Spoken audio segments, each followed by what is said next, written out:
FY BCom Financial Accounting Unit 1 realisation concept. मैं doctor Shakib Ahmad, assistant professor in commerce, MGV arts commerce and science college Malegaon city, आज के इस presentation में आपको welcome कहता हूँ।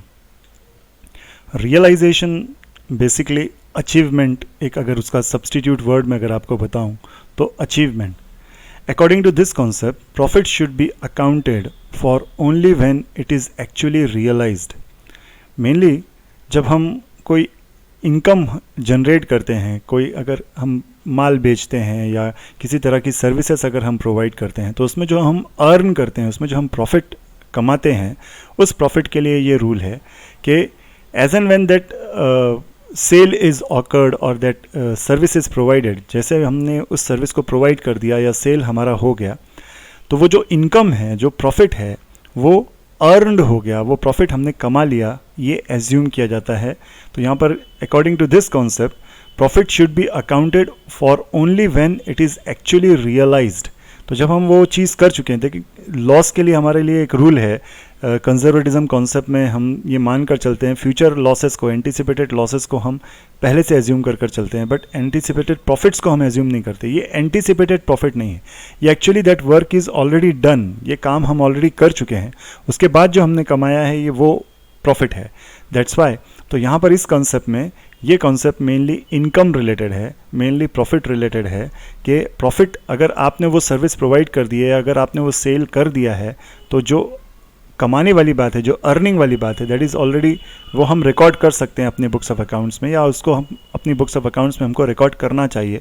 ये इस कॉन्सेप्ट का बेस है। Revenue is recognised. Revenue simply means or literally means income. Revenue is recognized only when sale is affected or the services are rendered.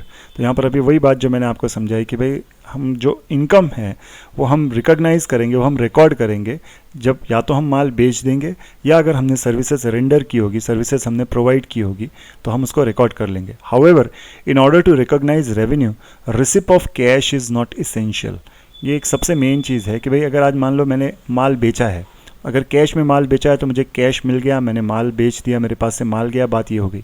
या अगर मान लो कि मैंने कोई सर्विसेज प्रोवाइड की और उसके अगेंस्ट में मुझको अगर कैश रिसीव हुआ है, तो वो कैश मुझे मिला है और वो सर्विसेज मैंने प्रोवाइड कर दी है, इस तरह से बात हो गई।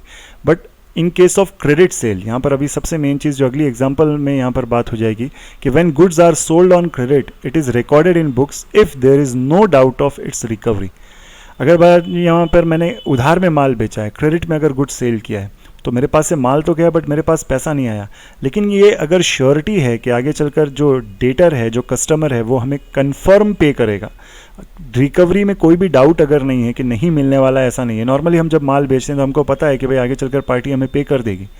तो अगर वो कंफर्म है कि भाई we will receive that amount in future, whatever भी, आज हमने माल बेचा है, क्रेडिट सेल में अगर ये बात है, वी रिकॉर्ड, तो we record cash sale in our books, we record credit sale in our books, as well as जैसे हम इनकम के बारे में अगर बात करें, दूसरी अगर हम सर्विसेज प्रोवाइड करते हैं, तो या तो उसके लिए हमें अगर रिसीव हो चुका है कैश तो सवाल ही नहीं आता, लेकिन अगर कैश रिसीव नहीं हुआ और उसमें अगर किसी भी तरह का डाउट नहीं है कि वो कैश नहीं मिलेगा, तो हम उस इनकम को रिकॉर्ड कर सकते हैं। तो व्हेन सर्विसेज आर प्रोवाइडेड और an asset is given for use, अगर हम कोई सर्विसेज देते हैं या कोई एसेट हमने यूज़ के लिए दिया है, जैसे जगह हमने रेंटल दी हुई है, the earning from them must be recorded whether received और नॉट। तो वही अभी मैंने जो आपको समझाया कि कैश मिलना इंपॉर्टेंट नहीं है, वो इनकम जनरेट होना, वो इनकम में श्योरिटी होना कि भाई आगे चलकर वो मिल जाएगा इन केस ऑफ अगर क्रेडिट ट्रांजैक्शन है तो ये चीज़ हम यहाँ पर समझेंगे। तो बस इस कंसेप्ट का एक जो बेस आपको याद रखना है रियलाइजेशन का, कि इनकम